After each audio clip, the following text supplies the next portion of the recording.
Time to break down some of these teams specifically. We've been teasing forward to this. Now we get to finally do it. We're going to start with some tiers. Right now, our top tier right now begins with Arizona State, Kansas State, Iowa State, and Texas Tech. And this is a group of teams that the expectation is to win the conference this year, right? For any of these programs, if they fall short of that and certainly fall short of the college football playoff, they would tell you that it was a disappointing season. The theme here for all four of these teams is consistent quarterback play. We've already talked about a number of them, really all of them to this point, and these are guys that have returned. They've got a lot of experience under their belt. I want to start, though, with Arizona State on the other side of the ball. They returned 9 starters on this defensive unit, and when we think about Arizona State and how many close wins they had a year ago, I think that's what's going to continue to have success for them, is that if they can play good defense in this league and get continued quarterback play at the level that Sam Leavitt had last year, that's where you see Arizona State continue to be relevant at the top of this league.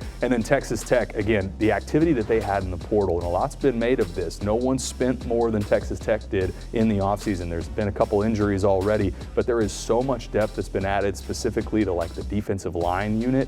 I think Texas Tech is a team that, again, if it's not this season, when is it? When we talk about Texas Tech achieving their goals, getting to the next level. Iowa State and Kansas State, we get to learn a lot about this Saturday, and both of those teams really high expectations, and I think quarterback play, again, going to drive that for the Cyclones and the Wildcats. A couple things you hit on that really jumped out to me. One great point about the defense of Arizona State. I think we're talking too much, at least I am, about Sam Leavitt coming back and the loss of Cam Scatterbo. But when you have a hardcore defense, that will keep you in games and help you win those close games. I also really liked what you said about Texas Tech, but Quintel Joyner, their starting running back, goes down with that season-ending injury. Jacoby Williams is behind him and seems like a capable backup. Certainly, if you look at his body of work last year in that bowl game against Arkansas, I think like 140 yards, a big touchdown run.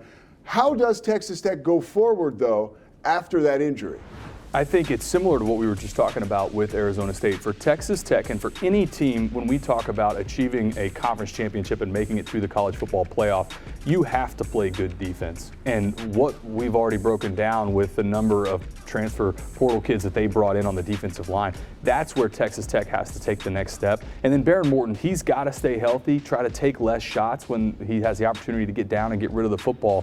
But for all of these teams, and I think for Kansas State and for Iowa State, the success that they had in past seasons, a lot of that's been driven by defense. So for all the amazing quarterbacks in this league, for teams that have a chance to win a championship and play in the college football playoff and make a run in the playoff, you've got to play stellar defense. Yeah, you mentioned Arizona State. They are now playing with a target on their back this season. That will certainly change things up. For Iowa State, I'm very excited to see Rocco Beck and his growth. I always think about like Steph Curry, Ken Griffey Jr., Klay Thompson, right? These guys who are so special as athletes, but understand the moment because dad played pro ball, like Anthony Beck. And I think Rocco Beck continues to develop on the field, but he's got that intangible, or those intangibles, I think, that'll help Iowa State kind of piggyback off their success last year, most wins in school history, and keep them winning those close games. All right, let's move on now to another tier. Don't be surprised if.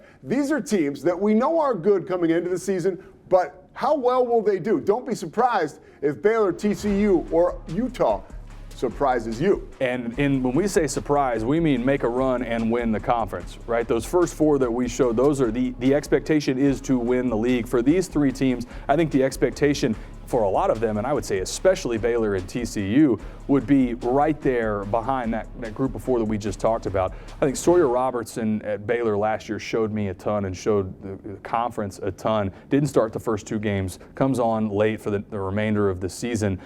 Baylor has, I know internally, the expectation that they can win this league. I think Devin Dampier for Utah, that's going to be the big question mark for Utah. We know they're going to play good defense. And then TCU, that's a team that they've got a chance early in the season. We're going to talk about this later. They get a chance to face off against Bill Belichick and North Carolina on Monday night. But they have SMU in September, and they have to go to Arizona State in September. So we're going to find out early if TCU's for real. If they make a run through those 3 games, they're going to be right there in the catbird seat in this league as well. How close is Utah? Last year, obviously, preseason ranked atop the conference. Cam Rising, other injuries. It really was what it was. I know Utes fans hate to hear that, but it truly was. This is a complete turnover now this year, and you can't ever put anything past the Utes and their great history. Do you think they're that close? I think that is a staff and that's a program that deserves the benefit of the doubt, right? And I think last year was such an outlier for Utah. I think we're all expecting them to be back in the mix and continue to be one of the places that when you look at your schedule and realize you have to go to Utah, that's one that you circle and say, similar to BYU, man, that's going to be a tough road trip. And I think a lot of this, again, is going to come down to Devin Dampier. What he showed last year, over 1,100 yards on the ground at New Mexico, if he can recreate that kind of success and take care of the football, I think that's where that complements the style of play that Utah wants to play. And absolutely, if you told any of us at the end of the year that Utah is in the Big 12 championship, wins the Big 12 championship, I don't think anybody would be surprised. I know Vegas certainly wouldn't be surprised. How about Baylor? This is a squad, you lose Dawson Prendergast, right? Your backup running back. That's probably a bigger story than people are talking about. Bryson Washington is a marquee starting running back in the Big 12, but there was a fire and ice kind of change of pace feel for those two. They're not going to have Prendergast anymore. Does that make things harder on Sawyer Robertson? I think in some ways it does, but I think what Baylor learned a year ago was how to play complementary football on both sides, and they can put a ton on Sawyer Robertson's plate now. I think that's a quarterback. There's some connections in the scouting world that talk about this guy, Sawyer Robertson, as maybe the premier pro talent in the Big 12. He's got that kind of capability, has the pro body, good delivery with the football, and I think they're going to continue to put more on his plate. I think Sawyer Robertson has player of the year caliber talent, and I think you will see them, again, load his plate up, and I think Baylor, for their success, it's going to be as he goes, that's how they go. Quick question about Baylor's schedule. You start off with Auburn, right? Then you go to SMU. You have Samford week 3, and then Arizona State week 4. How can a schedule like that, or I guess how daunting is a schedule like that for a team that is really looking to make an impact early and get that college football playoff run going?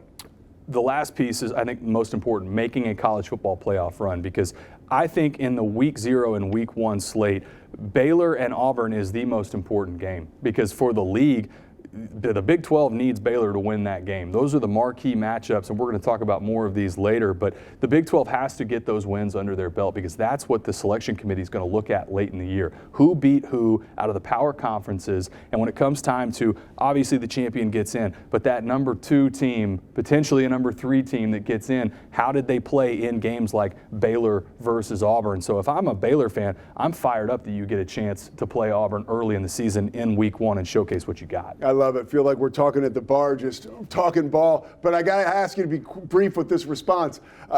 Josh Hoover, right?